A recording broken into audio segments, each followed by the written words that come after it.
So it is live on StreamYard. I'm just trying to check if it There you is go. live on. Yeah. I'm just gonna check your channel right now. Industrial. Yep, it's live. Okay. Hey, welcome, Chris, on IndustriaNX, and again, great to catch you. I think we have been discussing several things offline. I think it's a critical point in a way, which I think is in both in terms of investing and how the politics is shaping, which will of course affect our money in one way or other way and lifestyle. So I think let's do a live chat about it. What do you Sure. think, man? Yeah, definitely. Let's do it.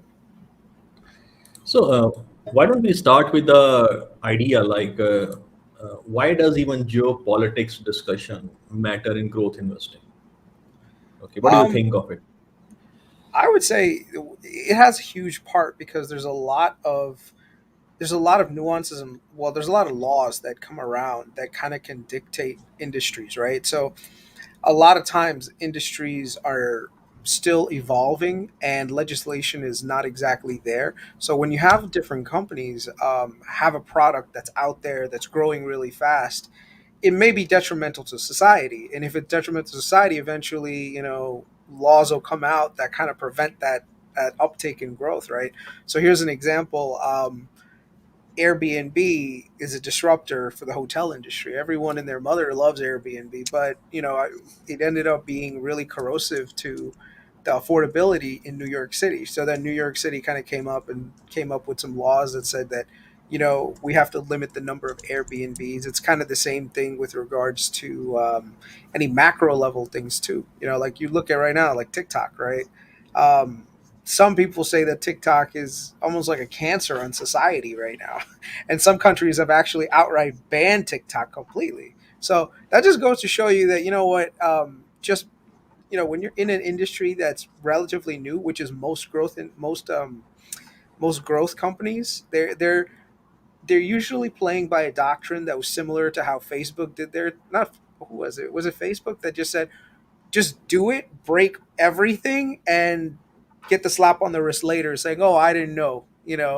So that's the way that a lot of growth stories work out. So right now, I think by understanding geopolitics, you can kind of see if there's legislation or something coming around the corner that may limit that growth in the future, right? And if it does limit the growth, then your growth story kind of eventually dies out. So I think that's what I would think. No, I agree. I mean, my view is following. I mean, and since oil has been a big part of like geopolitics for a long time, and I have spent my career in oil and gas and navigating through these the dynamics that works around. See here how I think about it. See, whenever there is a turbulence in geopolitics, what happens is it funnels government policy where they are investing money. Okay, the intensity at which they are investing money, the strategic priorities change. Okay, like for example, some of the long-term goals or some of the focus are sacrificed for near-term and short-term, and it has impact on the markets. Also, when there are sudden events in market, I think there are always the sell-offs which are triggered and can be very deep at times. So it provides opportunities to buy as well. What we have seen in journal over the last few years that leaders accept some of the raw regimes. I think no one has appetite for full scale confrontation as the leaders in the mid 90s used to have. Okay. Yeah. A mid century. I mean, so people understand that it's not a question. So people, I think politics has moved from the legacy to more like agenda driven now. People are less focused on their legacy, that what world will think about them 200 years down the line, as was the time before. And politics, the nexus of politics with corporate, with media, with NGOs, has it made more agenda driven now. So I think that is something which has changed, and that is why now it has a very different kind, a distinct kind of impact on the market in general. Yeah. So I think let us take this question. I'm Yeah. glad that there's a question it came, which is out of agenda, but let us take it. So the question is that Craig is asking, like, what do we think about are Palantir SPACs hurting their EPS a little? What do you think, man? No, no, not at all. I mean, because none of them so far have gone into bankruptcy, right, or anything like that. Because eventually, remember your earnings per share is when you book your when you come out with your stuff, and if you book that loss, then yeah, it'll affect your earnings. But as of right now, I think what it is some of the companies have 5-year deals. They're still paying Palantir as much as, even though they've been reduced down, their stock price is reduced down, they still have cash on the balance sheet. Like Black Sky right now, I think has at least another 2 to 3 quarters worth of cash at its current burn rate before it declares bankruptcy. In which case, then, if it does declare bankruptcy, let's hope it doesn't, but let's say it does, right? That's when Black Sky would end. I mean, that's when Palantir would end up booking that loss. In which case, then it could affect Palantir. But I would also argue that if there are other SPACs out there that go parabolic, because it's a possibility, that will more than make up for that loss. The other thing is Palantir, some of its revenue now, especially I think in the next couple of quarters, is going to be with the SPACs contributing to it, right? I don't know how much they're contributing on a per quarter basis, but I know that though according to those deals, that should be coming in, and the total number of SPAC deals is actually pretty significant. So it's not an insignificant amount that they're probably be contributing to Palantir's bottom line. No, I agree. So, Craig, if I just let me add a couple of points. See, when Palantir invests money in SPACs, there are two sources of revenue. The first is because they have taken an equity position, so there is a financing gain. Now, this financing gain is not driven by quarter; it is either driven by the entry exit. Because when you look at the accounting in general, I think it gives you the flexibility how you book your losses and when you book your losses. Okay, that is one. The second is the revenue and the positioning in the industry that comes from it. So revenue is a hard cash that these specs or some of these specs will start contributing, or some of them might be contributing as of now. The third is the strategic advantage. That means it is going into a sector and an industry where other clients are naturally attracted towards Palantir. So these are the three pillars you look upon it. So if we look the financing pillar as of today, I think it is fair to say that some of these or most of these specs, as far as their equity value, they are in a decline phase or they are in a trench for now. So is there a equity loss? Yes. Is Palantir going to book that equity loss? I think it is something to be seen. They can book it if they like, but if they book this loss, this is a non-cash loss. You need to understand from that part also. Okay, in a company like Palantir, where company is investing aggressively, earnings as such are going to be less or going to be volatile whenever these kind of events are happening. I think the focus should be on what is the cash position of the company, what is the debt position of the company, how the clients are faring. That means, are the clients spending more money on Palantir or not? Or is the revenue increasing or not? So, for example, if these specs are down today because there is a negative macro about the growth stocks, okay, what will happen if the macro change 6 months down the line? I mean, if today Palantir books a loss for it, which they can, okay, it's a non-cash loss is going to be, earning will look bad if they do it, but it doesn't change any metric in general. It is not going to affect them materially in terms of their physical operation and scaling up the growth or their positioning or strategic advantage they are looking to take in that industry. Now, tomorrow when these stocks come back, I mean, they will also have an opportunity to book it uh, as a financial gain. Now, why would you book a financial loss if you want to offset taxes with it? So if their tax exposure is not high, they might not book it as a financial loss, because there is no point you take it as a loss and you don't take the tax shield advantage from it. Tomorrow you declare it as a financing gain and you are exposed to. So see, there are some freedom that the gap accounting allows you, and I hope Palantir makes most of it. I hope that answer your question. Does it make sense, Yeah. Chris? Yeah, I think so. I think the better question to ask is what percentage of SPACs do you see making it past the 5-year mark, which tends to be, I think, the average length of contracts that Palantir has gotten from them, right? So an example is if they got $30 billion from Palantir to invest in their pipe, and they have like a 5-year deal, that means that $6 million a year is coming back to Palantir, right, in the form of cash or additional equity. I don't know. I have to read some of the terms again, but essentially, if that contract matures all the way up to 6 years or 5 years, whatever the term is, that means that Palantir pretty much got an equity position for free, right? It's neutral at that point. So the question that I would have for most people is what is the likelihood? For me, I think maybe 70% of the SPACs will get either go into bankruptcy, get consolidated into larger companies, or get bought out completely by competitors if they're already competitors. And I think that's just something that we'll have to accept. But the key is the ones that are left are have massive potential, right? So an example is Lilium has massive potential to I disrupt agree. an entire industry. Wejo, same situation. I did a video um, this weekend on Babylon, and Babylon is going gangbusters with its growth. It's literally I was shocked, and they actually just raised their guidance not too long ago. So it's one of those things where I think right now, because of the macro level events, a lot of people are looking at the SPACs, and also I do think that there was a little bit of euphoria last year with the SPACs in that so many SPACs came out because the amount of due diligence that was required to do a full IPO was kind of up there. So a lot of times people said, well, even though we're early in our growth cycle, we need capital, right? How can we get that capital? Well, one, we can issue debt. If we issue debt, that's just going to sit on the balance sheet, and if something happens, then we'll be beholden to our creditors. If we try to go IPO, you may not get the price that you want, right?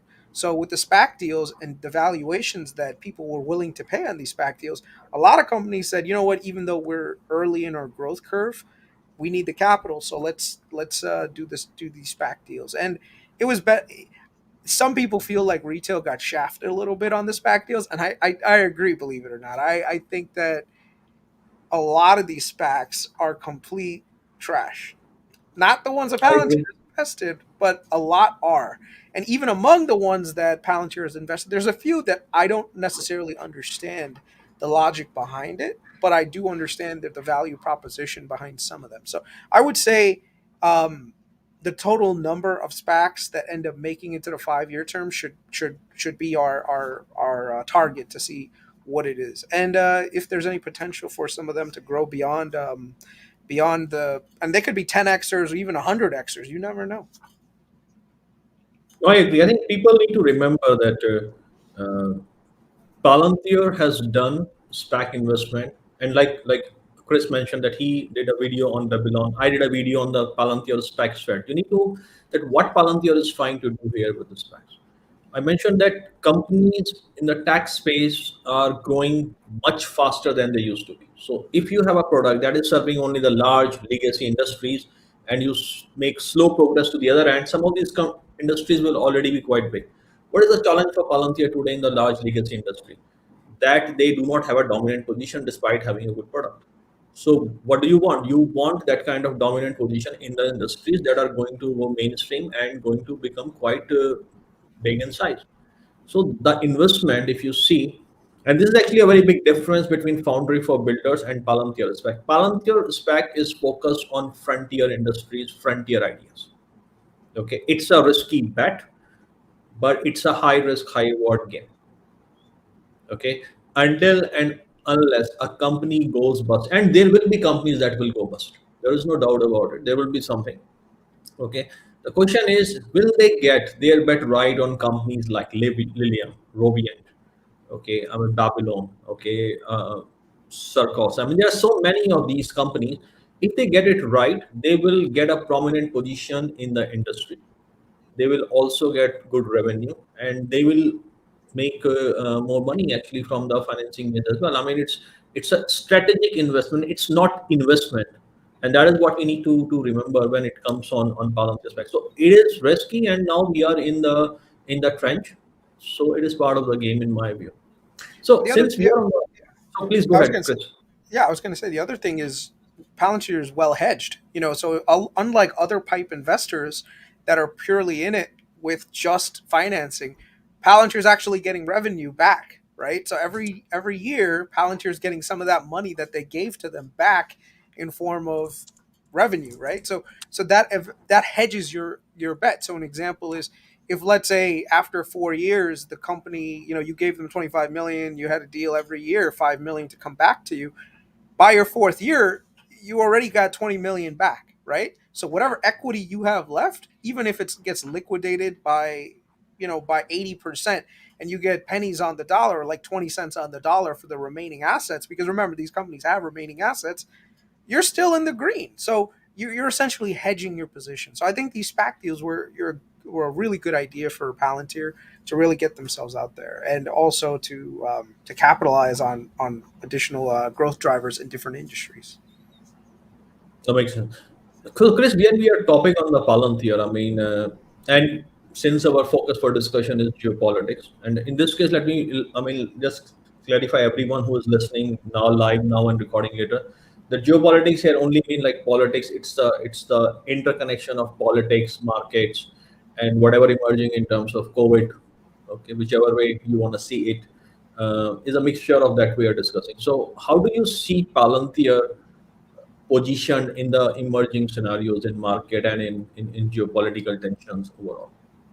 So right now, one of the best value propositions for Palantir is that they are providing services that are specifically geared towards moments like this, when there is a lot of disconnect between countries, a lot of disconnect between industries, but also, and I think this is the part that I like, is that they're providing services to the governments, right? During times of instability, if Palantir can provide some things that can help mitigate some of those risks. So, an example is supply chain. Right now, our supply chain in the US is heavily tied to China. If tomorrow morning we have some geopolitical risks, go to the next level, and China starts to, create some barriers for our companies to get products, overnight our companies are going to have to figure out how to source things from different areas and different countries and different manufacturers and different producers. So a company like Palantir can kind of step in and say, look, we know that you have a supply chain that you've worked on for the last 20 years to develop, but now you need a solution where you can shift that supply chain very easily and in a very easy way to do it. So right now, I think that's where Palantir is going to benefit a lot. You can already see some of the supply chain crunches, but also I think a lot of people are waking up that China is going to be an adversary in the future, right? Everyone knows it. The Chinese know it. We know it. So at this point, it's smart for the U.S. to kind of already start the process of decoupling. If we don't decouple now, we're like, it could be the biggest mistake for the United States, because it just gives China the leverage to keep acting the way it's acting right now. And I think, like I said, it's something that the U.S. is going to undergo, and the U.S. manufacturers are going to have to decouple themselves from their Chinese counterparts, but also gain some efficiencies along the way, because eventually the same companies that you're leaving in China that were your suppliers, they might be your next competitors. So you're going to need products and software that enables you to be competitive against them. They're a low cost producer even today, with the backing of the government subsidizing some of their industries. So you need to be 10 times better without those additional subsidies, because we don't do that. The US, for the most part, does not subsidize a lot of industries. It does here and there for like agriculture and sometimes for energy, but for everything else, it's pretty much just a free market. So how do you compete against the Chinese, who are obviously subsidizing some of their industries and their path for growth? Well, the way you do it is by having companies like Palantir come in and help you transition to a business model that can be very agile, right? If you look at anything that Palantir does and sells, it's all about bringing the decision makers the agility and flexibility to make decisions without having to go to like all these multiple desperate sources. So I think that's where the U.S. I mean, a lot of U.S. companies are going to benefit from Palantir, thanks to this geopolitical instability. I'm glad, believe it or not, there is a part of me that's kind of glad that the Chinese are kind of being a little bit more aggressive with the way they're doing it, because now it's actually signaling their intentions. I think in the last regime, they especially during the Deng Xiaoping period, they were like, no, they were like quiet, they were like, we are going to take advantage as much as we can, we're going to be very quiet, we're going to let the US do its thing. But Xi Jinping is not that guy. He's not the quiet type. He's just like, no, we have the intention to become another superpower. So if our intention to be superpower, they put it out there. The U.S. I don't think, especially, and I don't know how some of these politicians didn't see the up and coming rise of China in the early 2000s. I thought of, and I was still in college, and I was like, man, the U.S. is becoming way too dependent on China. I don't know why they didn't take action sooner, but I guess now is better than later. But what do you think about that? No, I agree. And here is my version. This is how I think. See, US is a democracy where people are allowed to speak and counter each other. Okay, I think history has taught us very clearly that how the the clandestine activities work in order to counter rise and throttle things. So I think it is fair to assume, and there has been incident that one country select people or put their own people in system of other countries to kind of nudge and influence things in a certain way. Money and power also blackmail at times. Getting somebody in a booby trap is quite a strong motivations, and we have seen that in past there has been incidents like this one way or other way during Cold War or after, where people actually fall in this trap. So assuming that these things don't exist today is full errand. Okay, second thing is, uh, see, if and I agree with you. I think China, and when I say China, I think I want to be clear. Like in terms of CCP, I mean that their stance is bit aggressive. Their protest against Xinjiang region that people talk about and raise questions, and a lot of companies simply go quiet about it. I mean, every lot of companies are sitting in Silicon Valley and dictating everyone about ESG and so many things. But when it comes to China, they just go quiet about it. Same with Hollywood. Many people just don't talk about these things, okay, because they fear the outcome of it, and which is from CCP point of view, they are using their power and influence in a right way as they should be. But from our point of view, I mean, you saw the altercation that happened with India. There has been, I mean, South China Sea is pretty much under the hegemony and threat from China from many reasons. We saw what is happening in Hong Kong. We saw how the information is throttled. I mean, there is no place for somebody to being an individual in that place. Whether it is good or bad, I don't know. I mean, this is not my place to judge. Do I support it? No, I don't support it. Okay, I believe in people to have their individual voices. Okay, has China done a lot to increase the economic wealth of the country? Yes, they have done in their own view.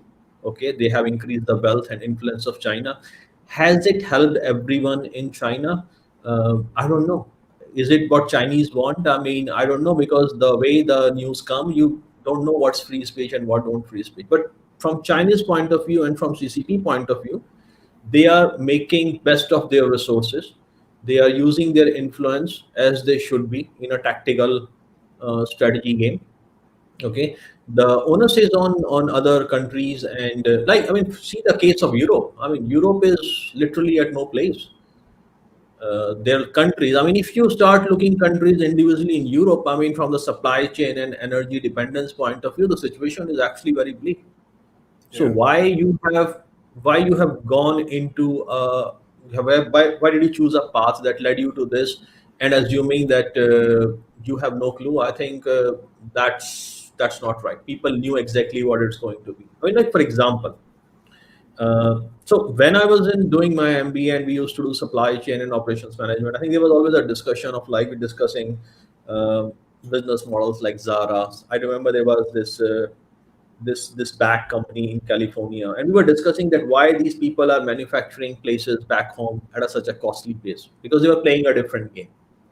So everyone knew that when you outsource something, and this is what happened. Like the Wall Street has kind of made it a mandate at some point that you need to outsource things, outsource all the core outside anything which is non-core. But what is core and what is non-core is kind of lost definition. And this is why companies like when you see SpaceX and Tesla, I mean, they become prominent because they redefine these terms.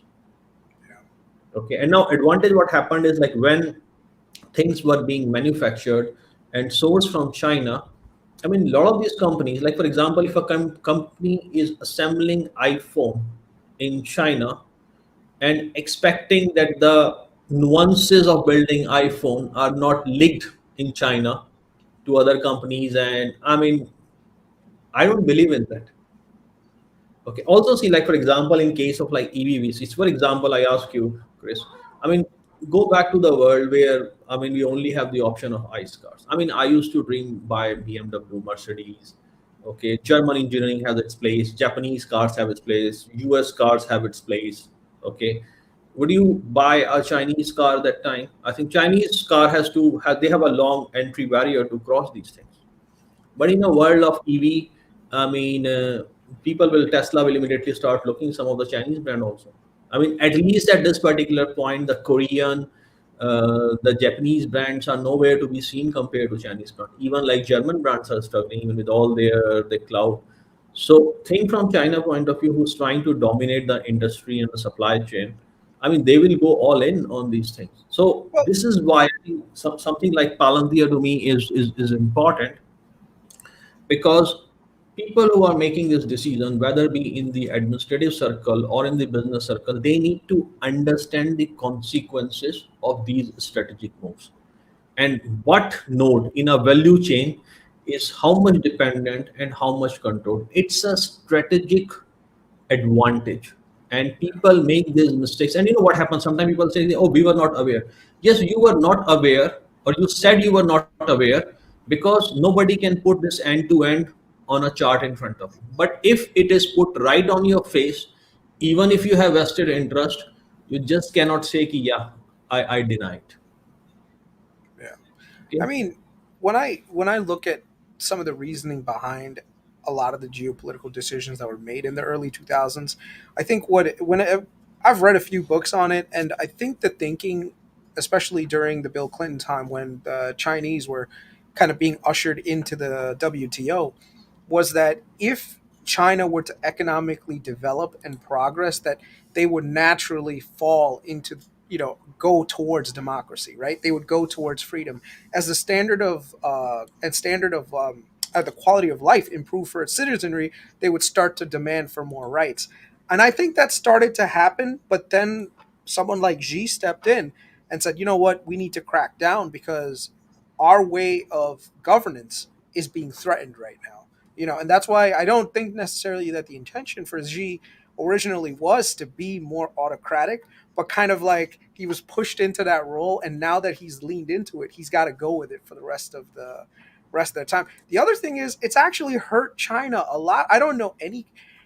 I have contacts in Africa, and let me tell you, you would think that the people in Africa hate the former colonial masters, which they do, but they hate the Chinese way more now. The Chinese have pretty much turned to a modern form of colonialism where they don't even hire the local people. They literally bring in their own workers, take everything, all the resources out of the country, right?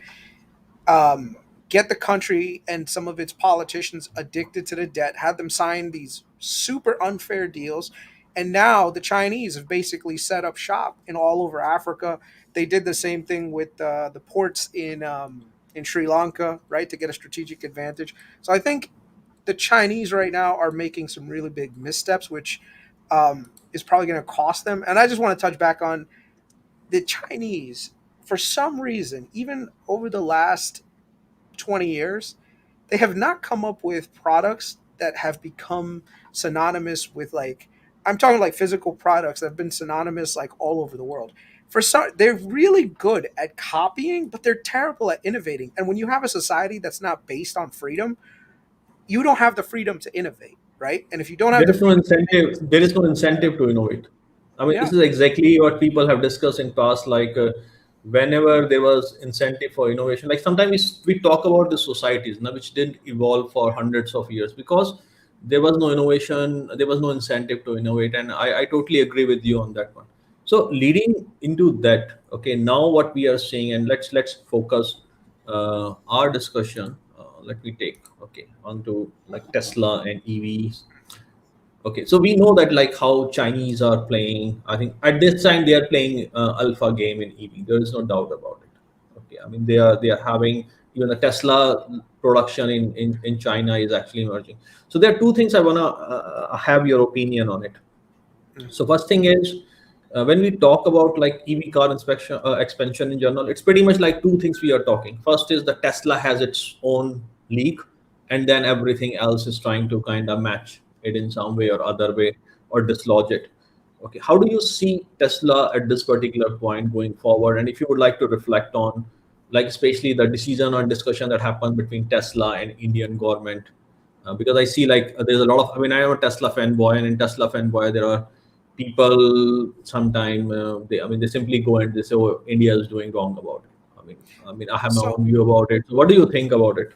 so one of the things I would say is Tesla has at least between I think at least a 5 year lead compared to everyone else when it comes to combining all the technologies necessary for that EV to be something that can be pretty much like. So the way that I would say it is I would say Tesla is operating like Apple did in the early part of 2008, where there were still a lot of phones. There were a lot of manufacturers out there. You had the Nokias, the Blackberries, the Samsungs, StarTech, if you remember StarTech, a lot of things out there. And it's kind of the same thing with cars right now. There's a lot of manufacturers because everything was very cookie cutter. It was an engine, you had very, like, it was a dumb process, right? I don't, well, not a dumb process, but it was very the last 100 years, ICE cars didn't really change other than maybe some fuel efficiencies here and there, some speed efficiencies. So for the most part, they were just relying on model refreshes to sell more cars. That was the entire model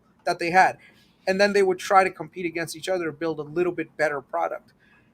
The differentiator here is that number one, Tesla was able to get into the market early and develop an ecosystem because unlike ICE cars, you need to have one reliable charging stations, right? Tesla is the only car company right now that has such an expansive network of chargers, which they can manage. One of the things that I'm not a big fan of is some of these EV companies are saying, well, you know what, we're going to rely on third party charging stations to basically support our end goal of creating EVs, which to a degree will probably work, but I can tell you that there is a appreciable difference between being able to go to a Tesla supercharger and knowing that it just works versus going to some of these other chargers. If you look at some of the reviews that people have for these other chargers, they're horrible. Okay, and it gives you a lot of range anxiety. I know sometimes people saying, well, there's a lot more chargers out there now, but let me tell you, when you're down to your last 10 miles and you're trying to look for a charger and you get to the station and it's broken, that's bad, right? I Tesla agree. is able to internally manage that. Now, here's the thing: what are you going to do? You're going to call your EV manufacturer and say, "Hey, I'm out of electricity." No, you're pretty much stuck, right? You're going to have to call a tow truck to take you to the nearest charging station. I would recommend watching this one show with Marquez Brownlee, and they did a comparison with some of the other EV competitors and a Tesla, and the entire trip that they took with a Tesla was very smooth. Like everything was very efficient, right? When you have No, an I've yeah, seen that episode. yeah, when you have an interconnected ecosystem, you get more control over your product and all the other underlying services that go into it. And this also means that you have a higher margin and you have the ability to kind of give people some more confidence, right? So I think number one with a Tesla right now, for me, if I was to decide between a car from, let's say, a Ford or GM or a Tesla, I would go with Tesla because one, I know that there's superchargers everywhere. Tesla manages those superchargers. So all the data that I have in front of me with regards to that charge supercharging station is going to be accurate to a high level. So that is hard to build, right? The confidence that the product that you're buying will not screw you over. And I don't think the other companies have gone to that level yet. The other thing is all these additional things that Tesla has kind of built into their cars. Like they were the first ones with the Century mode. Uh, I see videos all the time with Century mode. How cool they are! Like with all the cameras around, with basically people. Tesla thought that listen, we're going to need to put cameras everywhere to support our self-driving feature. Why don't we use those cameras as security feature as well, right? So one of the things right now is these other EVs they're relying on lidar, some of them, for their autonomous driving. I don't know how successful that's going to be. I know Elon had a lot of reservations on that. I'll share my views on that also.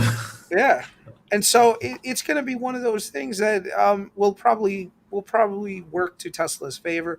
Tesla has other verticals um, that are kind of like building its ecosystem further. I think the satellites is going to be the over the air updates on the software. They have an expansive network of people who can actually fix the electric cars, right? They have an entire fleet dedicated towards that, which right now Ford and GM are going to have to retool, retrain all their technicians to support EVs. Like, imagine right now for the last 30 years, you're supporting an ICE car.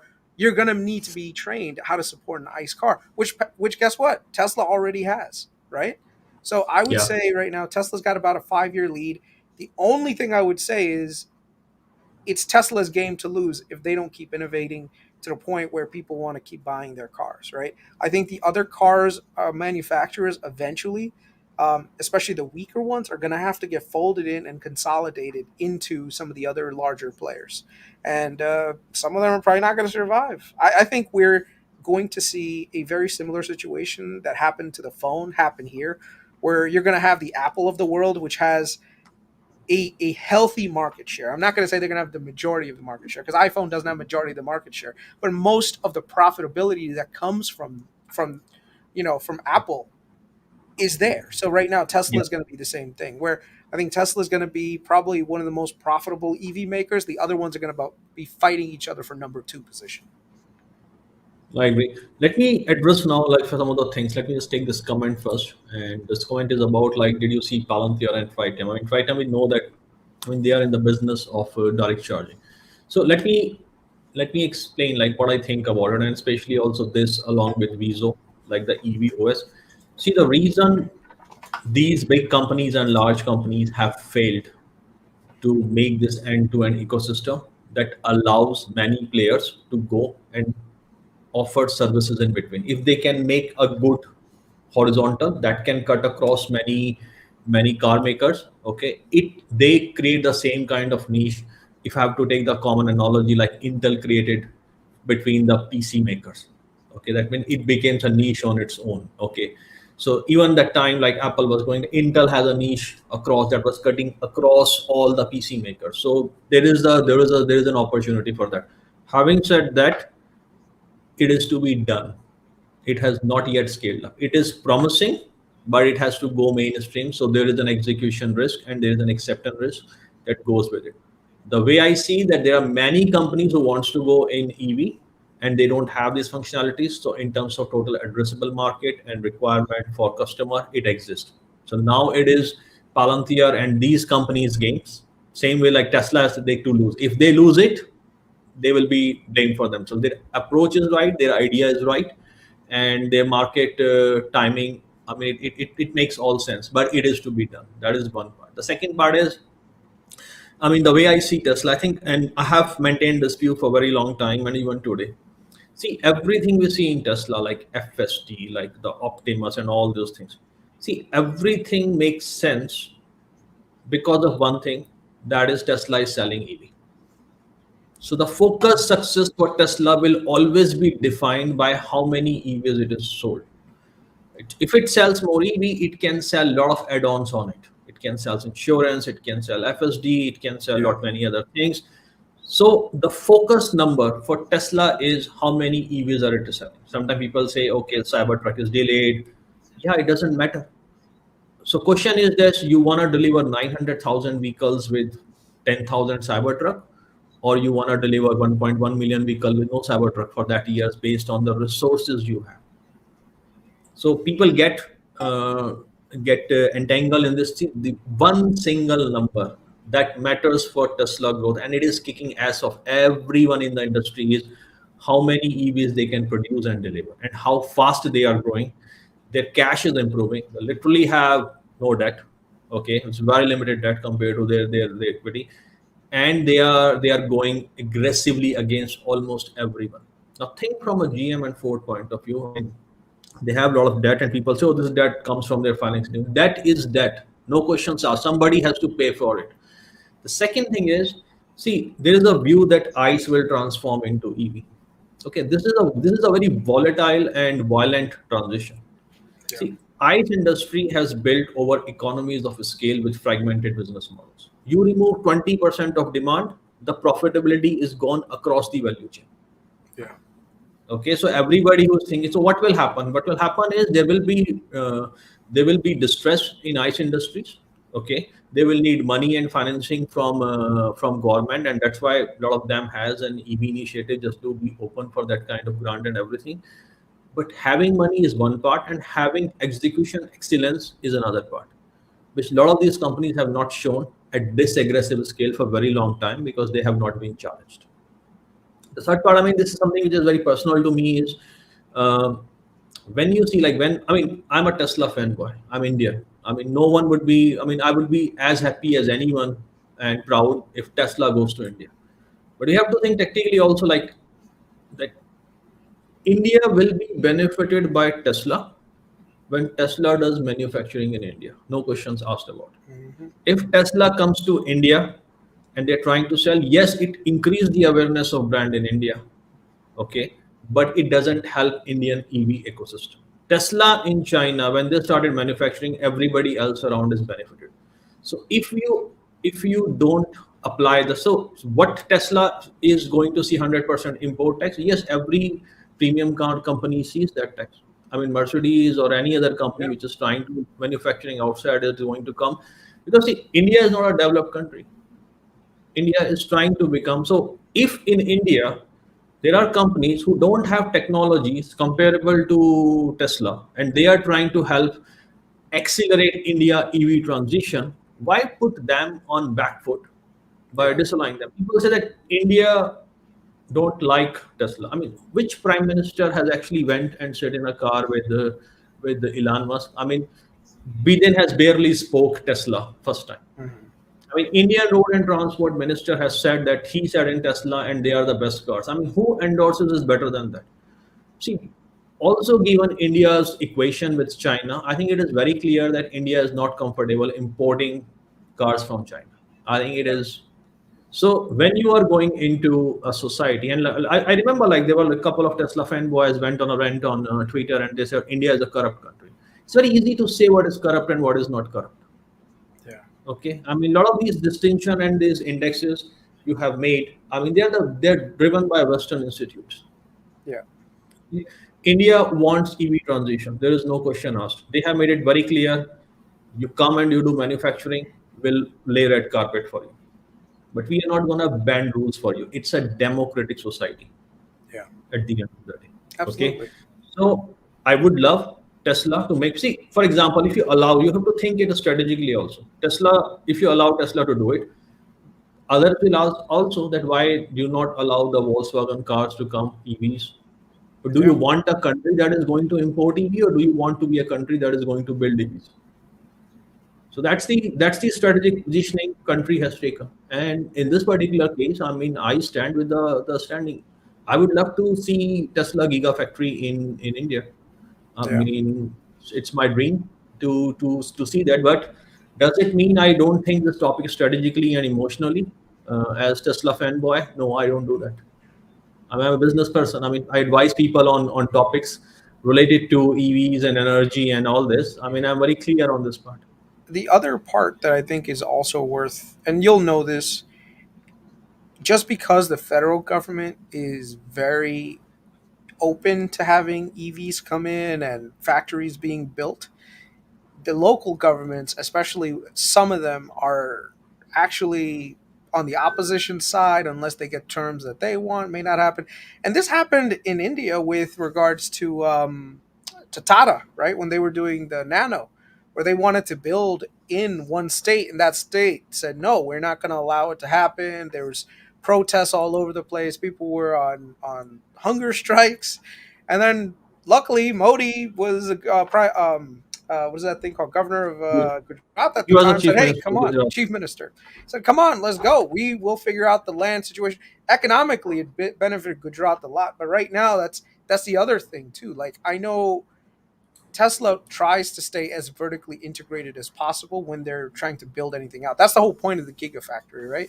So one of the things is how does that fit into India's ecosystem? I think right now India has to focus on its infrastructure also to be able to support the EVs, right? Because there are still air. I mean, it's gotten a lot better over the last 10, 20 years, but I was in India maybe 2 years ago.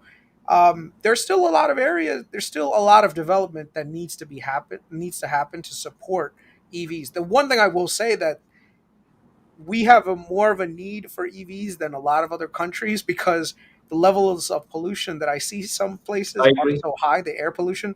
So EVs should be a top priority for the Indian government. So I think right now would be a good time to work with the local governments and come up with a 5 to 6 year roadmap on how to create the footing for EV adoption, and then have companies like Tesla come in at the time and say, look, now we're ready for you guys. We've got land settled out for you guys to build what you need to, right? We've got the infrastructure for all the charging stations and everything else.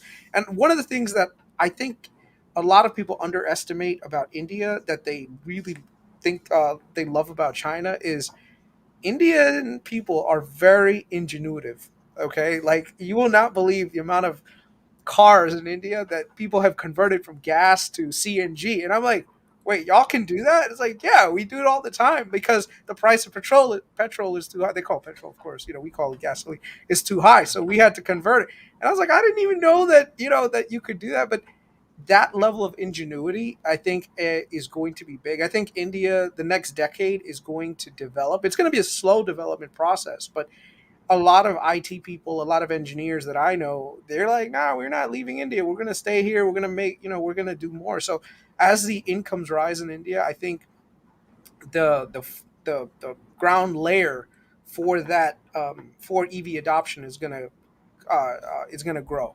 But I don't necessarily think right now is the right time to do it. I think there's still a lot of issues that have to be tackled, and I think hopefully a lot of these Tesla people, Tesla fanboys, understand that you guys have enough on your hands with Gigafactory Berlin and Austin right now. There's no reason that you need to just be building out factories all over the place for no reason. Like, be capital efficient, be planning efficient.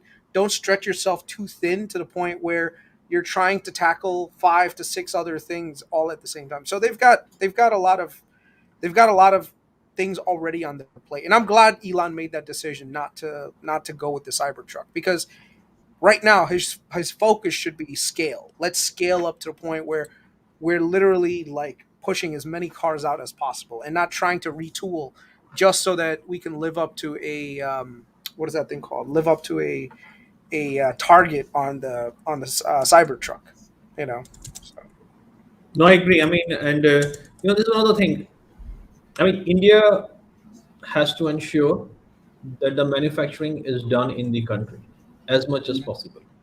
And people can think about it, but if you see the case of the rise of Japan, rise of Korea, rise of China, I think the template is pretty much set. Before that, the rise of European powers and US.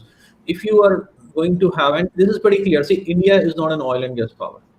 Okay, it cannot emerge as a strategic power until and unless there is an energy dependency. Another thing is, you cannot have, I mean, like, if the distributed and centralized grids have failed to provide solutions for most of the India, need to move to a distributed grid structure. For that, you need to rely more and more on renewables. Okay, if you are going to do that, the infrastructure has to come along with it. This is true that a lot of people in India and a large population are still deprived of many basic facilities, despite a lot of good work that government has done over the last few decades. Okay, to bring it, including opening the economy, but the system and the society is still in a dichotomy phase. Okay, that can only remove by expanding the middle class. Okay, so, and for that you need to have business, because when people are working, people have business, they have less time for other things as well to think about it. There is a sense of purpose that comes along with it. No, I agree. Let me take a question from Daniel Stocks, and this is on Palantir Cloud, and let me address it like, what do I think about Palantir Cloud? Okay, so there has been a discussion and a comment that was made by Kathy at some point of time, that Palantir can compete with AWS and take their cloud business. Okay, so here is my thinking about it. See, when I see discussion along Palantir Cloud, I divide it in two portions. The first is Palantir Cloud as a layer that sits on other clouds. The second is Palantir Cloud as physical infrastructure. Okay, so let me address the part first as Palantir Cloud as physical infrastructure. So when you are going to build a physical infrastructure and say you are going to do it in a very niche service like for government, and you are going to provide somebody on-prem cloud or very specific cloud that who don't want to go for public clouds, it makes sense for them because they can charge premium pricing.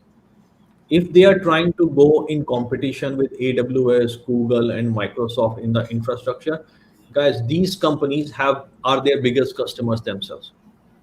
Okay, so they can subsidize. You cannot win this war with them.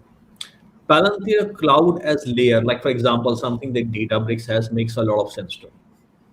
See, lot of I mean, I was in the companies and I was deciding, okay, should we go with Google? Should we go with Microsoft? Should we go with AWS? And I'll tell you the story. Like in one particular case, what happened was this oil and gas company, they decided to build a partnership with Google. 2 years down the line, they spent a lot of money with Google building their solutions, and then Google said, "By the way, we don't want to spend AI solutions to fossil fuel industry that they have." Now they were in soup because they have sold their solutions, they cannot develop it. Now they have to move to the other cloud provider. Okay, I would have a stand with that kind of solution. Okay, that if Google has taken a stand in principle, okay, that makes sense to me. Okay, fine. I mean, you have everyone has a choice to make it ethical. I tell you that when I was leading roles in different energy companies, I was approached by people and I was said of that why don't you? I mean, like Google can do this for you. I said, but Google has taken a position, so it's fine. But we are okay. I mean, if you get or if you engage us with a third party, I said, what do you mean by third party? That somebody you acquire, I mean, you ask for services and they use Google. That is okay. So what is this positioning then? So if somebody who is trying to build a digital transformation and digital strategy for a company for 10, 20 years, I'm not going to play the roles and the gimmicks like that. Okay, I want my solution to be independent of public cloud so that I am not in hand and somebody is not twisting my arm from big tech to comply with them. So having that particular time, I mean, if you see that I have a cloud layer that sits across multiple clouds, including on-prem, so that what is happening here, I really don't care.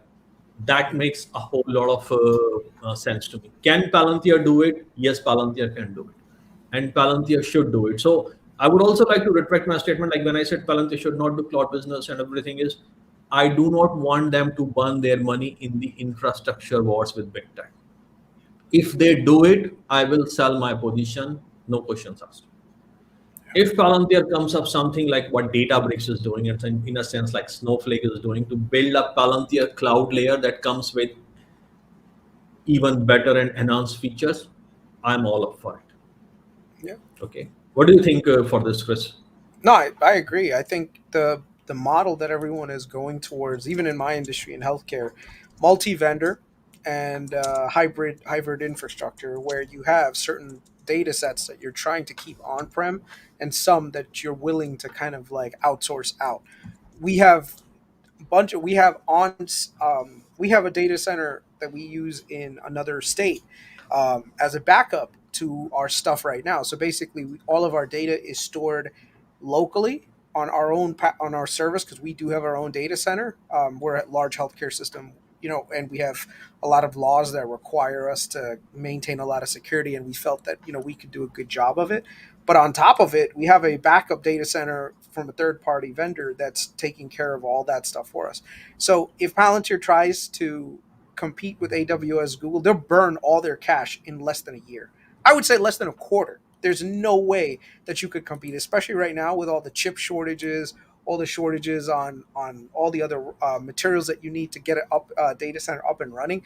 Now, where I do see a possibility is them if they need to do some work with some specialized company I mean specialized government agencies that require their data, but even then the government wouldn't do that. The government, especially the high sensitive data, they would keep local. The government has their own data centers, right? Like, well, I think they're contracted to specific people that are very limited in the ability to access it, right? So I don't think that Palantir is going to go that route. They may partner with a cloud vendors, to have like a preferred partnership. But even that wouldn't make sense because then the other two cloud providers, the major ones, which is, let's say they partner with Amazon 100%, say, look, all of our clients right now, we're going to get them on the AWS platform. Google and Microsoft would come after you. So right now, their best bet is to just be neutral party. Say, look, our goal is not to compete with you guys; is to work with you guys. So let's make, and that's what, believe it or not, I don't know if you know this, but Databricks has investors from Microsoft, from Google, and from Amazon. Yeah. No, I They agree. I mean, they all invested money in Databricks, which is shocking. I'm like, all three of you guys are competitors, but hey, if the product is really good, then that's something that's worth investing. And I think that's going to happen to Palantir too. But who knows? no, I agree. I mean, my view is like this that it's better to have partnership with all big three, and to be fair, most of the companies can have it, and these big threes are also able because it creates a level playing field for all of them. Like for example, I know one company which has pitched to me sometime as a Palantir replacement, and I asked like which clouds you support, and they mentioned they support Google and they support Microsoft. They actually announced partnership with Microsoft, but they are not with AWS. So eventually, what happens is that it immediately closes a section of business for them. Yeah. Okay, so we have to be like tactical in a way. Like you can have a partnership, but partnership should not become a drag on you. Okay, see, one of the big thing which, I mean, I share with all of the executives I work with that it sounds very fancy to have a strategic partnership, but you have to think the strategic partnership in terms of journey. Strategy is laying down the plan how to go from point A to point B. So strategic partnership has to be same in that way. Two companies which are coming in partnership together are of different size and they will evolve differently. So the founding principle of a strategic partnership has to be strong enough to withstand that growth and that evolution. And this is where I see Palantir strength is its software. Okay, is its data layer how it creates based on ontology and how fast it does it, and it makes perfect sense for clients who have multi-cloud environment, including on-prem at times. Yeah. Okay, so I do see Palantir Cloud as a software layer as a service as a must now. Yeah. Okay, they should try to do it, and yeah, I think it makes a lot of sense. The one thing I also miss in Palantir in general is, see, Palantir doesn't have a marketplace, and I'll tell you how it impacts. Okay, this is also I was thinking about it after I had my last meeting with Palantir team on Foundry for Builders.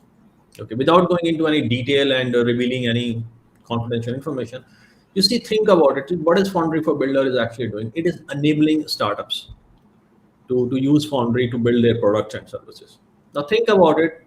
There are clients who have Palantir. If I build something that can go, that you have Palantir, just go to marketplace like an app and use it on your existing Palantir thing. That doesn't exist as of today. I mean, Snowflake has marketplace. In a digital economy and in a digital ERP, I mean, like there is a place for marketplace. Like I remember, like when Schlumberger spearheaded the move from Unix and Linux of reservoir characterization to Windows on petrol. There were many skeptics, but later on they came up with the ocean platforms and people were building their. I mean, even competition were building their own plugins for and on Schlumberger marketplace because that was the de facto standard across.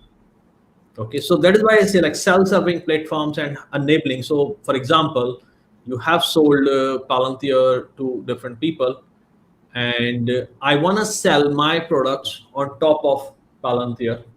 Okay, because what I'm making it might not be that proprietary or that because if I'm as a foundry for builder building something, whether I'm selling my products and service and using Palantir internally or I'm reselling Palantir Foundry along with it. If I'm reselling Palantir Foundry along with it, it's in some way violation of like how Palantir wants to reach to their customer. But it still makes sense for me to build my thing on Palantir. Then the marketplace model is better suited than Foundry for builder models. And from a Palantir point of view, it's very limited cash that is needed to do that. Yeah. Any Okay. speculation on a possible opening of a product during the conference call? You think that they're going to announce a little bit more developer support, something of a more open system, something that's more modular? Do you think that that's a possibility? Because that's what I see right now. I see them, one, the certification last a few months, was it a few months ago or a month ago? That was an early indicator for me that now they're trialing that certification program to see what kind of things that they need to do in order to train people outside of their thing, by one, testing it internally, and the other thing was the foundry for builders, so that this way the tools that they're building, they got feedback from those original adopters, right? So it's almost like we want to come up with a product that we want to give out, like make it widely available, but we want to make sure that we understand what we're giving out to all these other people right now. So those first couple of cohorts that they had with Foundry for Builders were almost like test cases, right? Certification was a test case. Now I think they're going to be confident, or at least they'll be confident within the next 6 months. They may just announce it today to say, "Hey, look forward to us developing tools," and they should be coming. And I think that was actually kind of mentioned in one of their earnings, where they did allude to something like that during one of the analyst questions, but they didn't outright say that we're doing it, and they didn't give a time frame. I think this time we may get some like good codification on that, where where the company actually openly says, we're ready to work with you guys now. I think that's what's going to happen. And I think that's why Carp is coming on. You know. No, I agree. I mean, I do not expect like quite detailed reveal, but I really expect some teasers on things to come, some concrete plan.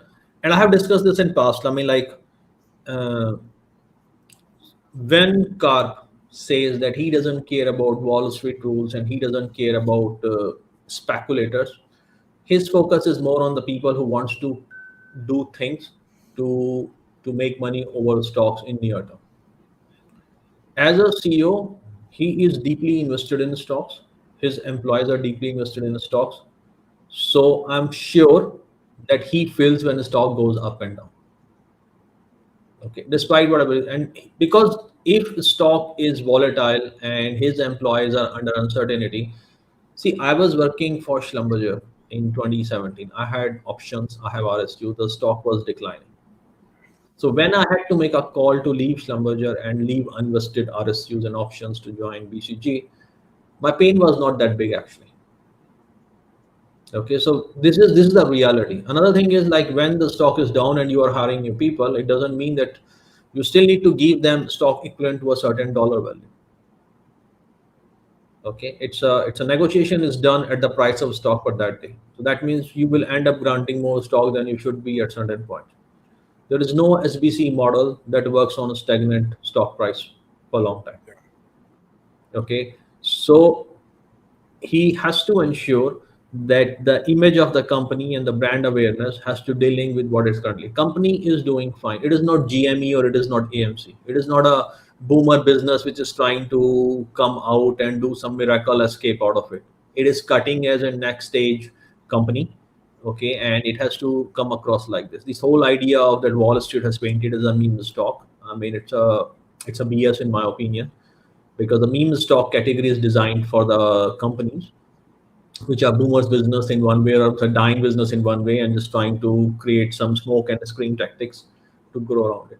So let me ask your opinion on the comment that is currently being displayed, like from Daniel. Is Mr. Shankar said the AWS was for developers last decade, Foundry will be for developers this decade. What do you think about it? Well, it's not infrastructure. I think that's what Daniel was trying to allude to say, hey, will Palantir build out infrastructure? No, that's the thing. It's the tools, right? AWS gave people optionality to do more via infrastructure. The infrastructure didn't exist. People were working on their computers, right? Or they were working locally with their own, with their own servers. AWS democratized compute, right? What Palantir is doing is democratizing AI. That's what I think they're doing. They're able to basically be able to sell AI, or sell the software that powers your AI, right? So they're not selling you. Um, the way that I would say it is, imagine Microsoft selling you a laptop, right? But they're not doing that anymore. They're not making. I mean, they are making Surface Books, but for the most part, most of their revenue comes from their software product that makes you productive. So I think that's that's where he was a little bit. I guess he didn't really clarify it that much. So a lot of people are thinking, well, does that mean that Palantir will come up with their own cloud product and have infrastructure as a service? No, they're not. They're going to have software as a service, but it's a little bit more nuanced than that. Where I think it's be something like platform as a service, right? So Foundry will be the platform by which you can build things. So it'll be platform as a service, not infrastructure as a service like AWS. And I hope that answered your question, Daniel. No, I agree. I mean, it's a very well said, Chris. So when, so there are two things which Alex and Shankar has said. The first is like with Shankar's statement that Daniel has rightly mentioned. Another thing is that both have said in different interviews that there is no reason why this business cannot be 20 times larger than this. Okay. Now the challenge for me is, I mean, I of course believe that the business can go 20, 30 times larger than this. That's why I'm such a big proponent of it. But there are a lot of fill in the blanks as of today. And those fill in the blanks needs to be answered to understand the execution and milestone criteria over which we should judge the Palantir. If you are saying on a mainstream finance media channel that company can go 20 times more from here, the question is how and when. That's a fair question to ask. So we want to see some sort of roadmap, some sort of commitment, because when we see like this 30% growth, yeah, it's a sandbagging. Okay, if you are using that kind of, see, I have to judge you from sitting almost half globe away and decide whether I should invest with you or not. Okay, so in my view, that's the kind of detailing has to be codified. See, we know what Palantir is not doing today. Palantir doesn't have a mass market product. Palantir doesn't have a marketplace. Palantir has invested in SPACs that are yet to go mainstream. Palantir's Foundry for Builder is helping startups, but these are startups. They have not emerged as a big company as of today. Okay, Palantir is still not having a focus product for the media market. I mean, there is a certification program, but that is only limited to the selected employees from the company which are already the client. Okay, Palantir brand awareness in industrial sector is still struggling. Many people still don't know what Palantir is, and it's a consulting company or it's a SaaS company. There are many products that Palantir can play, for example, Palantir Cloud, but we do not have any idea like why and when it should happen. Alex Karp has discussed in generally that, okay, we want to make a product thin enough that can be monetized, but what that product will look like, what's the timeline, what the team is doing, who's responsible for this, there is no clarity on that part. Will they be ever able to make it? They want to do it. That doesn't mean that they will be able to do it. And will that be accepted by market in the same way as they want it to be? In addition to that, we see that Palantir also suffers from all the negative stigma that comes from being associated with Peter Thiel and the negative from ICE and everything. Okay, that is going to stay in general. I'm surprised that people in the US sometimes ask like, "What? How Palantir is Palantir even helping government?" So this is a lot of misinformation that comes from it. Then we have people like George Soros and other people who are like completely funding movements against Palantir, and there are a lot of investors who go online, for example, Ross Gerber, and spew all kind of lies. The action has to be taken, and the company needs to be defended from this point of view. All these actually adds to the low valuation of Palantir, in my opinion. Okay, valuation in a sense is perception. Everybody knows it. Okay, but when you apply a multiple, you apply a DCF, it is a set of the assumptions you make. So there is a sense of perception here. You cannot improve valuation if you cannot address the sense of perception. Okay, and that you can only do by staying consistent, delivering growth, delivering better products, and yeah, I mean countering things which are against you. This is how I think about it. Does it make sense to you, Chris? It seems like you have a lot of, and I agree with every point that you made.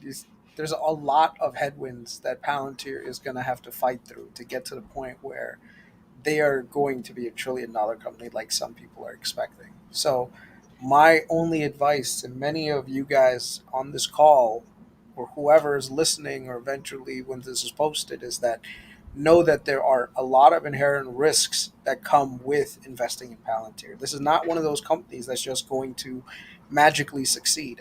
Yeah, they have great talent, they have a great vision right now, but even then, there's still a lot of headwinds. And that's one of the reasons why I think Alex Karp has been very adamant on saying we are focused on a long term, because I think they have the power to address every single one of those issues that you outlined. But It's going to take time, right? And that's something that we have to keep in mind. And the other thing is also like from an institutional standpoint, there's a lot of um, other especially right now, there's other value propositions out there because of this macro level downtrend, right? So there's other companies right now that are growing at 30, 40, 50, almost 100%, some of them, that don't have these headwinds, that don't have to worry about a lot of this stuff. So the question is, do I want to invest in Palantir, who has headwinds, or do I want to invest in this other company that's growing just as fast, if not more, right? But may have less market potential, right, to see those early on gains. So right now, I think that's the thing. So for my bull thesis, I think Palantir has a TAM that's amazing. That's so large that you cannot believe it. And whatever they're saying, oh, our total addressable market's 200 billion. No, they have a much larger TAM than most people are expecting. The opposite of it is that there's a lot of people saying, "Oh my God, Snowflake has this great product. It's growing really fast," but they have a really small TAM. Trust me, they're within the next 2 3 years, you're going to see a huge decline in growth from companies like Snowflake. And as Databricks comes out, it's going to start eating some of Snowflake's lunch, and that's essentially the thing that I think we all have to take into consideration. You want to invest in the company who has a tremendous amount of potential but is growing a little bit slower. That's actually a more lasting growth versus someone who's growing exponentially right now, but technically that total addressable market is actually way more limited than you would think. And believe it or not, that's actually a topic that's covered on 0 to 1, where the companies that have a huge TAM, they'll never say I have a huge TAM, and the ones that have what do you call it, a small TAM, they says, oh, we can do all sorts of things. Our TAM is unlimited. So this is where I think the market's getting things a little mixed up. In that Palantir is right now not really talking about it, but I think it's got potential to get to $1 trillion. That Snowflake will never get to $1 trillion. No, I think that's very well explained. I mean, let me take the comment from Ali. And the comment that Ali made is that David's interview with Jackson and the long-term vision for the company. So Ali, let me just explain you a couple of things before I answer that, the context of my answer. Ali, I led digital strategy for large company. I have spent plenty of hours, sometime even days in workshop with several senior executives of very large companies, including some of the biggest name in the big tech industry and big OS industry on the topics like this.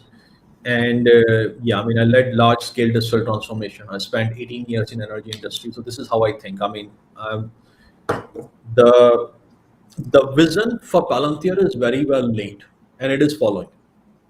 Okay, they want to ensure the data analytics, predictive analytics, SaaS services to operationalize enterprise level AI. What do I mean by enterprise level AI? If I have to paint a picture for you, uh, see, today everyone is trying to get this one single source of truth. Okay, then okay, what do you do if you get this single source of truth? Is it useful? It is only useful how you use it. Okay, are you going to use it manually? Are you going to operationalize it? So for example, today what people do when they manage to get this data, they try to build all these analytics insights and the dashboard. Do you really need it? That's my question. See, you need it because it's an end to the mean to make a decision and take action and to understand what will be the outcome. If somebody comes to you and tell you that this will be the outcomes, like for example, you don't need that dashboard. It tells you, or it takes that decision on behalf of you without you ever knowing it, or it tells you these are the 5 decisions you can take, and these are the trade-offs associated with each and every decision. Yeah, you don't need to see anything that comes in between. That's the world of enterprise AI. Okay, enterprise AI means that somebody who is on a ground floor, even technician, he can be able to understand that his actions, how it fits in a larger picture of value chain. Okay, and that is something what Palantir vision is, that how to enable that kind of transparency and that kind of end-to-end connection and make people work on high value, high impact things. Because if you can free their time from 80% of things that they are doing is just routine activity, and they are actually not using their creativity and they don't have the information and tools to do it. So if Palantir can is able to do it, yeah, the time is huge. Is it a very big task? It is a very big task, and there are a lot of reasons and obstacles in between. And let's see how they do it. Okay, make sense, Chris? Yeah, totally. So there is a question that comes: Palantir should acquire the Sol systems. My answer is no. Palantir should not, because Palantir has to use their cash tactically. Okay, as they are using in the SPAC and other things. I mean, they don't have that kind of cash bag at this particular time, like some of the companies which are generating huge amount of cash, like Salesforce or someone, which can go and take that kind of risk down. And another thing is, this is not Palantir mission also. Yeah. Okay, Palantir wants to be prominent in government sector, and they are there in the sector and the domain where they want to sell. So I do not see. I mean, they can build a strategic partnership with Dassault. Fine, Dassault can become their customer. They can go with the different customer together. That's fine. But buying Dassault, I don't see that's a. See, these are the kind of things that will also decide me not to stay away from Palantir if they are doing this kind of things. There is a focused. It's a vertical integration is one part, but spiral integration with no strategy is useless also. I mean, this is not like the GE of the 1990s where they're Yeah. just buying everything. Like Neutron Jack was just buying everything and just building a conglomerate. Nowhere, Palantir is nowhere near that level, nor it's desiring to be. They're a pure tech company and they're going to stay a pure tech company. There's no reason to try to ingest a whole company, a whole business. And to be frank with you, I'm not a big fan of a lot of companies that are French companies. They have a lot of complexities that are hard to integrate into like the tech space. So I wouldn't do it. So I think the next question, Chris, is for let me take you address the shelf offering. Will it be addressed this earnings? I don't think so. I think the shelf offering just gave them optionality in case something came down the pipeline where they needed to have the additional flexibility. Shelf offerings are just that. They're flexible ways to issue equity if necessary so that you're not trying to scramble for capital if you need to make a deal, right? And I think that's all it was. So I have the same. I mean, first is whenever a company issues a shelf offering, they need to actually first illustrate how this cash is to be utilized. That means you are diluting something, or you need to say that the dilution, the value created is more than the dilution it is going to incur. So that equation needs to be explained. The reasoning needs to be explained. If you see like what Tesla did, I mean, Tesla raised capital when the stock price was high, and they kind of took the advantage of that. Okay, so shelf offering at a time when the stock is low, no, it should not be like that. And that you can also raise debt also. You can also Yeah. go into joint alliance, and where your partner is kind of funding some of your activities also. There are other ways to do that as well. Okay, Yeah, some shelf. companies were actually really smart during this whole during their upside. Like Square during its high point last summer bought up Afterpay. Because you're an investor Yeah. in Klarna. One of the things was I think a lot of times people was like, "Oh my God, Square spent so much money to buy Afterpay, they overpaid." And I'm like, dude, if you just think about it, they paid an overpriced stock. You know, literally paid them what is it, almost 60% right now of where Square is right now, paid for Afterpay. And guess what? It was all in us all stock deal. So at the end of it, Square's the one that got the better deal, not Afterpay shareholders. No, I agree. I mean, I think it was quite a tactical move they made, Yeah. and yeah, I think it was pretty smart. I mean, BNPL is something which I personally think, and we need to cover in a separate chat sometime, that why we think it's a force to reckon with. Yeah. Okay, so yeah, I think Daniel, I hope that answers the question on the shelf offering part.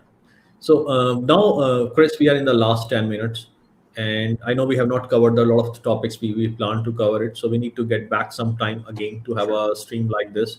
So I want to take the last 10 minutes and give you first the opportunity, like 5 minutes, to reflect some of these topics we discussed, like some final words on that, and then I can share my reflection on it. Same. I think Q4 is going to be interesting. I think, we're in a quiet period now. You're not going to see too much news come out of Palantir other than the press releases that are just highlighting the things that they already addressed a while ago. You're not going to see too many deals get announced. So this quiet period is going to be kind of it's gonna feel like forever, right? Even though it's only a week and a half away, if you're a Palantir shareholder with a lot of capital in it, it's gonna feel like forever. So just turn off Robinhood, turn off TD Ameritrade, turn off Fidelity, whatever you used to broker with, and yeah, and all we can do is speculate on what's going to be announced. I think it's very bullish to see Alex Karp. Not to say that the CEO wouldn't make an appearance on an annual. That's normal. That's not something that it is. Actually, I was shocked that like he didn't show up at any of the other quarterly conference calls, and this is the first. Is this the first one where he's going to be? Was he in any of them? Like even the one right after they went public? I think he was in one, but he used to have like in earlier call, he used to have this recorded message in Yeah, the early part where he's doing this funky thing. I mean, he is Alex Karp. He yeah, has his own style yeah, of doing things. That is a lot of people hate him and love him. But yeah, see, my point is that see, company has to show the inflection point. Okay, the company has a mission, company has a philosophy, and is to be better communicated by CEO. Okay, and at the time when the stock is dwindling, okay, he has to come and explain things. Okay, it is his fiduciary duty. The company is public now, company is no longer private. Okay, you can decide not to do a lot of things which Wall Street wants you to do, and I entirely appreciate it, but company is public and you have responsibility towards investors. Okay, so he has to answer those things and he has to own those things without any questions asked. So I hope, and he I mean, for a lot of people he's the reason that they are interested, because they have listened. Like I listened Alex Carr, and I said, man, dude, what he's saying makes sense. I mean, I buy. I mean, of course, I mean, I like Peter Thiel as an investor, but my investment in Palantir is not because of Peter Thiel only. I mean, yeah, Peter Thiel is a reason for that, but I mean, I listened what Palantir CEO has said. I listened what Palantir clients have said. I have seen what kind of impact it has created. I actually talked to a couple of people whose life is improved because of Palantir. Okay, and I have talked to so many people whose life is impacted by so many different kind of products in my line of work. So that is how my belief has worked on it. And therefore I said I don't have doubts on the strength of product. Okay, my doubts and my worries are always on the execution part of it. And yeah, I mean, that's what I want to see. Okay, I would bet on product and I would bet on Alex Scott, and that's what I have done. yeah. Do you think Teal will take a more active role in Palantir now that his board seat at Facebook is up? Yeah, I mean, I totally agree with you, and this is something we plan to discuss in detail. But let me just give you my 2 minute summary on it. See, Facebook is a company that has done that has in a very abrasive way collected data and sold it. Okay, it has incidents of like Cambridge Analytica. It has tried its hegemony of social media force in acquiring companies like WhatsApp as well as Instagram. Okay, that was a hostile takeover. Okay, so coming these companies like this guy say Reed Hastings, oh, in the Godi feedback session we heard this about you. That's bullshit. Yeah, What your Godi feedback session said when you went to acquire Instagram in a hostile takeover, dude, this is not a way we should do it in Silicon Valley. We should do this, we should honor this and honor that. This is BS. See, they are doing it because they want to avoid the focus on them. See, same thing they did with the metaverse also, like the meta thing when the because they wanted to distract the investors that particular time. See, Facebook is a good company in terms of cash generation and a lot of other things it does. But we also have to acknowledge that Facebook doesn't have B2B model. Facebook model is B2 small business model and B2C, where they collect the data and they sell the data. Okay, which they do it very efficiently. This is the same company that when several psychological experiments, and as people say in some of the Netflix documentary and some of the mass interviews, say that how they actually thought that how to engage people, and they knew a lot of things were actually not good for young people and were actually going to affect them negatively, and yet they did it. So coming them and this guy Reed Hastings say, oh, this is why taking the moral step high, guys, this is BS, and we are not that stupid to understand this part. Okay, Peter Thiel gave money to Trump in 2016. We are in 2022 today. Okay, have does Mark Zuckerberg made a statement about it that I'm upset by it? Does board make an issue a letter about it? Okay, you send an email and now you are trying to leak that email 6 years down the line. Okay, this is just a strategic bullshit. Nothing, no, nothing more than that. I think Facebook, their business model went from selling insights into selling influence, and I think that's where they flubbed up because eventually someone caught on, right? Where before it was like we'll sell you insights into your customers to help you sell a product. That degenerated into what can we do to make the consumers buy your product? How do we bombard them with information, ads, all sorts of things that just make you want to focus in on a product? Like I said, they went from selling insights to selling influence. And I think now they're paying the piper. And I think a lot of people are waking up to it. They're saying, look, this is not what we want. You know, they don't trust Facebook anymore. And guess what? They're gonna have to deal with it. And the other thing is they're losing their innovative edge. Like if you look at the Snapchat, like the whole part of it, Zuckerberg tried to buy Snapchat. And when they said no, what did he do? He literally threatened them and said, I'll build a better product than you, you know, if you don't do it. I'm glad that the guys from Snapchat kept on with it. And the other thing is Facebook has gone to the point where now it's a legacy product. What happens to legacy products in the tech field? Guess what? The huge growth comes, but it also goes down. Look at Yahoo. At one point, Yahoo was one of the most trafficked sites in the world. Where's Yahoo now? Right? So I think same thing's going to happen with Facebook, maybe Instagram. You know, maybe an Instagram competitor will come out that has a unique feature that these guys at Facebook don't think about. And now, essentially, if you invest in Palantir, I mean not Palantir. Now, if you're investing in Facebook, you're investing in the value proposition of Facebook continuing their revenue, not so much anymore growth. And I think Zuckerberg understood that a year and a half, maybe 2 years ago, and that's why he's trying to do this pivot to the metaverse, right? I mean, I thought I saw the reading on the wall. I just didn't believe it myself when he said the metaverse. I was like, he's that seems like a very big pivot to go from your business to a completely different thing. So that means that you don't have faith in your underlying business anymore. That's why you're trying to pivot. You know, so yeah. No, let me just make one quick comment on that. See, Mark Zuckerberg is a Silicon Valley tech bully. That's what he does. The closest person that you can resemble him is Bill Gates. What Bill Gates was doing in 90s, what Mark Zuckerberg is doing today. See, people can talk smooth. People have a lot of money to spend on their PR, but there will be people who can always see through their BS all the time. Okay.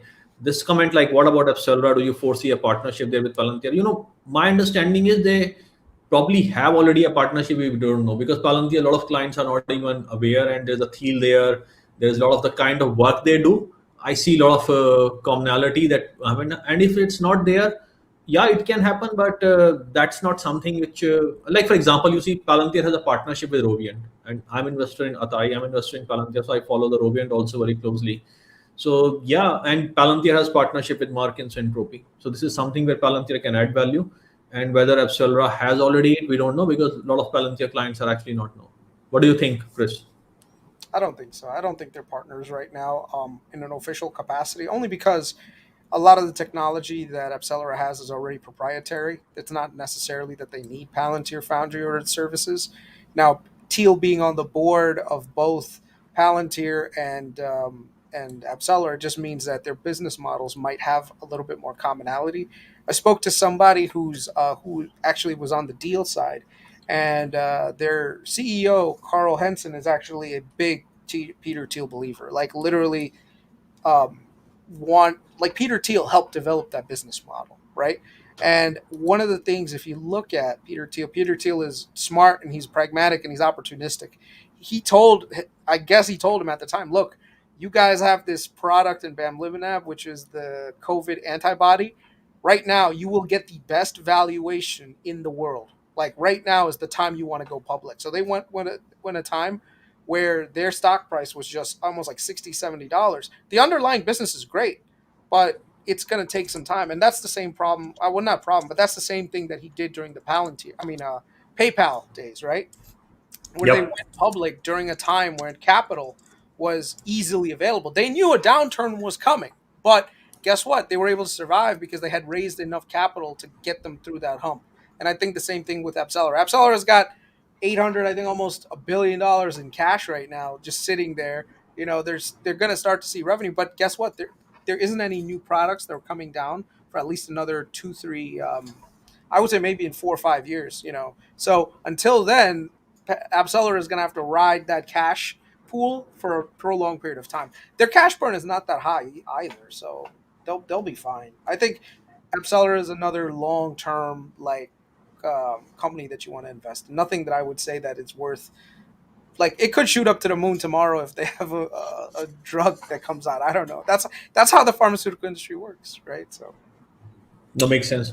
Hey, Chris, I would like to close it in next 2 minutes, and some of the yeah, things I would like to take as an action forward for us. I think we need to discuss in detail, like a dedicated live stream on our views on metaverse, our views on genomics, sure, companies like Apsalra, Psychedelic. I think this is an area where we spend a lot of time, we study a lot. I think that is something that could be helpful for a lot of people. So I think that we sure, can take as our next live chat. I mean, sure. it's always fun talking to you, man. I Yeah. really appreciate for your time Oh, no and problem. really enjoyed Anytime. this discussion. I Anytime. hope you, I hope you have a good day, man. I think it's You already too. night, so sleep well and Yep. let me kickstart my business day. All right, man. Take care. It was good talking You to you. too, man. Hey, Take thanks care, everyone everyone. for joining. And please leave any comments if you want to leave. I can always respond it later in the next live chats I do with Chris. See you guys. Take care. Bye.